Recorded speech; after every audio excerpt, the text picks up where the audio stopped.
Welcome दोस्तों, स्वागत है आपका आईपीआर की नई वीडियो में। इस वीडियो में हम बात करेंगे कि अमेरिका में पेटेंट कैसे फाइल किया जाता है। मैं इंडिया में भी पेटेंट फाइलिंग प्रोसेस कवर करूंगा पर किसी और वीडियो में।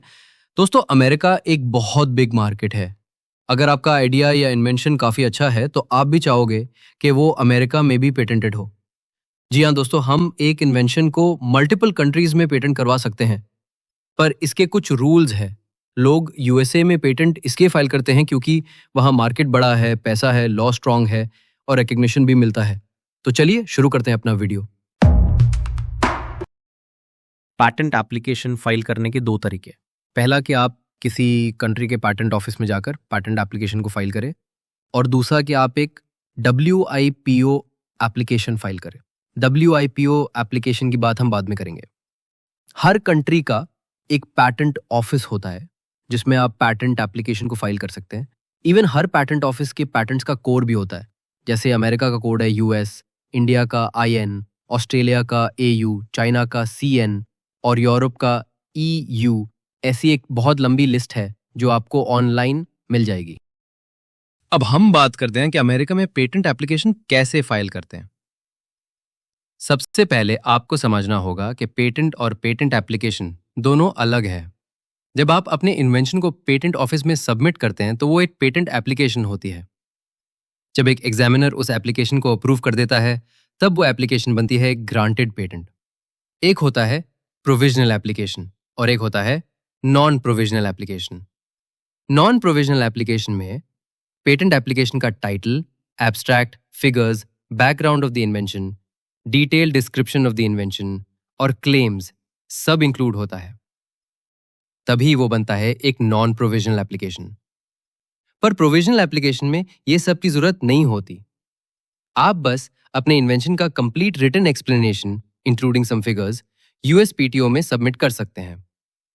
अगर आप पहले प्रोविजनल एप्लीकेशन फाइल करते हैं तो जिस डेट को आपने प्रोविजनल एप्लीकेशन फाइल किया है उस डेट से 1 साल के अंदर अंदर आपको उसका नॉन प्रोविजनल एप्लीकेशन फाइल करना होगा। अदरवाइज आपके प्रोविजनल की कोई वैल्यू नहीं रहेगी। यहां पर आप ये भी जान लीजिए कि पेटेंट एप्लीकेशन कौन फाइल कर सकता है। पेटेंट एप्लीकेशन इन्वेंशन का इन्वेंटर और मल्टीपल इन्वेंटर्स फाइल कर सकते हैं। कोई कंपनी, जिसे हम असाइनी भी बोलते हैं, वो भी फाइल कर सकता है। और पेटेंट फाइलिंग में एक रजिस्टर्ड पेटेंट अटॉर्नी या एजेंट की ज़रूरत होती है। पेटेंट अटॉर्नी का होना ऑप्शनल है पर काफ़ी हेल्पफुल है। पेटेंट अटॉर्नी या एजेंट एक लॉयर की तरह है जिसे पेटेंट से रिलेटेड सारे लॉज की नॉलेज होती है। अब पहले समझते हैं कि एक पेटेंट या पेटेंट एप्लीकेशन में क्या क्या होता है। अभी आपकी स्क्रीन पे एक एग्जाम्पल पेटेंट है जिसमें आप देख सकते हैं इन्वेंशन का टाइटल है, एब्स्ट्रैक्ट है, फिगर्स है, इन्वेंटर्स के नाम है, असाइनी है और कुछ इंपॉर्टेंट डेट्स है जैसे कि पेटेंट एप्लीकेशन कब फाइल हुआ, उसका प्रायोरिटी डेट क्या है, उसका ग्रांट डेट क्या है, एक्सेट्रा। अब आप अपनी स्क्रीन पे देख सकते हैं बैकग्राउंड ऑफ द इन्वेंशन और क्लेम्स। क्लेम्स किसी पेटेंट का सबसे इंपॉर्टेंट पार्ट है। When we say your invention is protected, it means invention mentioned in the claims is protected. इसके बाद आता है डिटेल डिस्क्रिप्शन। इन्वेंटर सिर्फ एक आइडिया को इन्वेंट करता है। इसके बाद काम स्टार्ट होता है पेटेंट ड्राफ्टिंग का। पेटेंट ड्राफ्टिंग एक स्किल है और इसे करने के लिए अलग टीम्स होती हैं जो इन्वेंटर की इन्वेंशन को, जो कि नॉर्मली 2-3 पेजेस की होती है, उससे एक कंप्लीट पेटेंट एप्लीकेशन में बदल देती है। क्योंकि ये पेटेंट का लॉ होता है कि आपकी इन्वेंशन किसी भी स्किल्ड पर्सन को समझ आनी चाहिए, इसलिए उसका डिटेल डिस्क्रिप्शन बहुत ज़रूरी है। जैसे कि मैंने अपने पुराने वीडियो में कहा था, मैं इस वीडियो सीरीज में कुछ इंटरेस्टिंग फैक्ट शेयर करता रहूँगा। ऐसा ही एक इंटरेस्टिंग फैक्ट इस वीडियो में मैं शेयर कर रहा हूँ। क्या आपको पता है कि क्रिकेट मैच में यूज किए जाने वाले मॉडर्न विकेट्स जिनके बेल्स डिसलॉज होने पर LED लाइट्स ग्लो करती हैं, वो भी पेटेंटेड है। इसके इन्वेंटर ने सोचा कि ट्रेडिशनल विकेट्स में अंपायर्स को बहुत प्रॉब्लम होती थी डिसीजन देने में, बिकॉज कई बार समझ नहीं आता कि बेल्स कब डिसलॉज हो रहे हैं या फिर बेल्स प्रॉपरली डिसलॉज हुए भी हैं या नहीं। तो उन्होंने ऐसे विकेट्स इन्वेंट किए जिसमें जैसे ही बेल रिमूव होता है तो LED लाइट्स ग्लो करती हैं। ब्रोंटे एकरमैन यही वो इंसान है जिसने modern LED wickets and bails का इन्वेंशन किया और इसका पेटेंट भी लिया। तो इन्हें पेटेंट करवाने का क्या फ़ायदा हुआ? ब्रोंटे एकरमैन की कंपनी, जिसका नाम जिंग इंटरनेशनल है, modern wickets and bails manufacture करती है और ये कंपनी अपनी विकेट्स एंड बेल्स सप्लाई करती है ICC, इंटरनेशनल क्रिकेट काउंसिल को, क्रिकेट ऑस्ट्रेलिया को, क्रिकेट साउथ अफ्रीका को, और भी काफ़ी कंट्रीज़ को। ये है वो पेटेंट जो प्रोटेक्ट कर रहा है ब्रॉन्टे एकरमैन की इन्वेंशन को, और जैसे कि आप देख सकते हैं ये पेटेंट अराउंड 2030 में एक्सपायर हो जाएगा। जिसका मतलब ये है कि ईयर 2030 के बाद ऐसी विकेट्स और बेल्स कोई भी मैन्युफैक्चर कर सकता है और बेच भी सकता है। टाइटल में इन्होंने मेंशन किया है movement of an article from one position और ओरिएंटेशन। जैसे कि आप देख सकते हैं पेटेंट का नंबर AU से स्टार्ट हो रहा है, जिसका मतलब है कि ये पेटेंट ऑस्ट्रेलिया का है।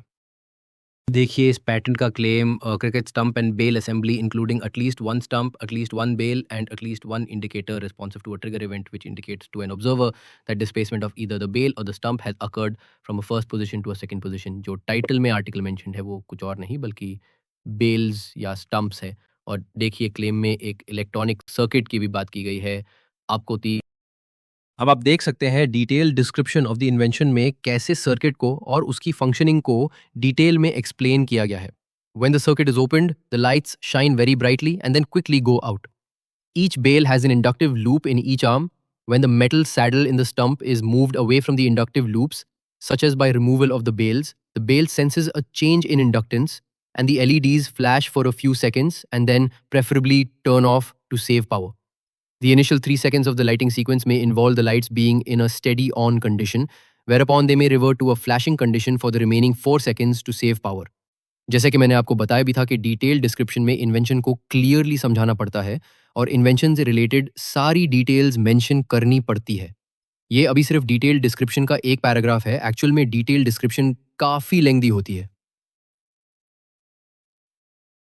देखिए कैसे एक आइडिया, एक थॉट, एक इन्वेंशन और फिर एक पेटेंट आपको रिच बना सकता है। किसी ने बस सोचा कि स्टंपिंग या रनआउट के डिसीजन को कैसे इजी बनाया जाए and he made the history. अब वापस आते हैं अपनी वीडियो पर। जैसे कि मैंने आपको पहले बताया, सबसे पहले एक इन्वेंशन जिसे आप डायरेक्टली फाइल कर सकते हैं as a provisional application in patent office, या फिर उससे पहले आप पैटेंट ड्राफ्टिंग टीम को सबमिट कर सकते हैं जो इन्वेंशन को एक पैटेंट एप्लीकेशन में बदल देगा, जिसे आप फिर नॉन प्रोविजनल एप्लीकेशन की तरह पैटेंट ऑफिस में सबमिट कर सकते हैं। अब बात करते हैं कि पैटेंट एप्लीकेशन सबमिट होने के बाद क्या होगा। Examination by USPTO examiner. USPTO का पैटेंट एग्जामिनर आपकी पैटेंट एप्लीकेशन को रिव्यू करता है। वो चेक करता है कि क्या इन्वेंशन नॉवेल है, क्या इन्वेंशन नॉन ऑब्वियस है, क्या इन्वेंशन यूजफुल है, स्पेसिफिकेशन और क्लेम्स क्लियर है या नहीं। अगर एग्जामिनर को आपकी पेटेंट एप्लीकेशन में कोई प्रॉब्लम लगती है तो वो इस पर ऑफिस एक्शन लगाएगा। दोस्तों जैसे आपने सुना होगा कि लॉ में कोड्स होते हैं, जैसे कि आईपीसी इंडियन पीनल कोड, वैसे ही पेटेंट लॉ में भी कोड्स होते हैं, जैसे कि यूनाइटेड स्टेट्स कोड 101। कोड 101 बताता है कि आपका इन्वेंशन पेटेंटेबल है भी या नहीं, कोई इन्वेंशन पेटेंटेबल है या नॉन पेटेंटेबल। इसकी बात हमने अपनी पिछली वीडियो में की थी। जब भी एग्जामिनर पेटेंट एप्लीकेशन पे कोई ऑब्जेक्शन लगाता है तो उस साथ में एक कोड को एसोसिएट करना पड़ता है। जैसे आपने देखा होगा कि जज जब किसी को सजा सुनाता है तो वो भी आईपीसी का कोड बताता है। उसके बाद आता है respond to office action. Inventor या एप्लीकेंट को एग्जामिनर के ऑब्जेक्शंस का रिटन रिप्लाई देना होता है, जिसमें एप्लीकेंट एग्जामिनर से आर्ग्यू भी कर सकता है कि वो एग्जामिनर के ऑब्जेक्शन से सहमत नहीं है, या फिर एप्लीकेंट एग्जामिनर को सही मानकर अपने क्लेम्स में कुछ अमेंडमेंट कर सकता है। एप्लीकेंट को विद इन 3 मंथ्स एग्जामिनर के ऑब्जेक्शंस का रिप्लाई देना होता है। अगर एप्लीकेंट को 3 मंथ से ज़्यादा का टाइम चाहिए तो उसे एक्स्ट्रा फी पे करनी पड़ती है। ऑब्जेक्शंस मल्टीपल हो सकते हैं और क्लेम अमेंडमेंट्स भी मल्टीपल हो सकते हैं। मल्टीपल ऑब्जेक्शंस या रिजेक्शंस के बाद एग्जामिनर एक फाइनल रिजेक्शन भी लगा सकता है। अगर एग्जामिनर को लगता है कि आपके आर्ग्यूमेंट्स और अमेंडमेंट्स के बाद भी आपका इन्वेंशन वैलिड नहीं है तो एग्जामिनर उस पर फाइनल रिजेक्शन लगा देता है।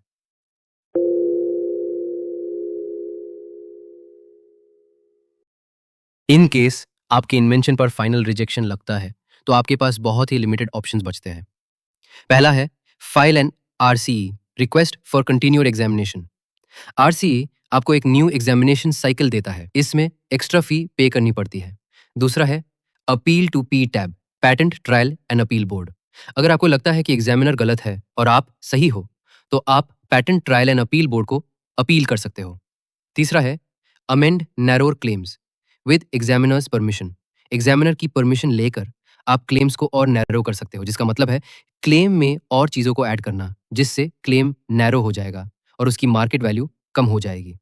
लास्ट ऑप्शन है अबैंडन द एप्लीकेशन। अगर आप कंटिन्यू नहीं करना चाहते तो एप्लीकेशन को अबेंडन भी कर सकते हो। बात करते हैं उस केस की जिसमें एग्जामिनर आपकी इन्वेंशन को पास कर देता है। दोस्तों, अगर एग्जामिनर को लगता है कि आपकी इन्वेंशन पैटेंटेबल है और इसमें कोई भी लीगल इशू नहीं है, तो एग्जामिनर उससे नोटिस ऑफ अलाउंस देगा। नोटिस ऑफ अलाउंस का मतलब है कि एग्जामिनर ने एप्लीकेशन अलाउ कर दी है। नोटिस ऑफ अलाउंस मिलने के बाद आपको विद इन 3 मंथ्स फी पे करनी होती है, तो USPTO. After 3 months if you have paid the fee, then आपकी पैटेंट एप्लीकेशन को पैटेंट नंबर एलोकेट हो जाता है और आपका पैटेंट ऑफिशियली ग्रांट हो जाता है। दोस्तों, इस पूरे प्रोसेस में starting from submitting the patent application to the patent grant, applicant को फी पे करनी पड़ती है यूएसपीटीओ को। सिर्फ यही नहीं, पैटेंट ग्रांट होने के बाद भी आपको मेंटेनेंस फी पे करनी होती है यूएसपीटीओ को, ताकि आपका पैटेंट 20 ईयर्स तक प्रोटेक्टेड रहे।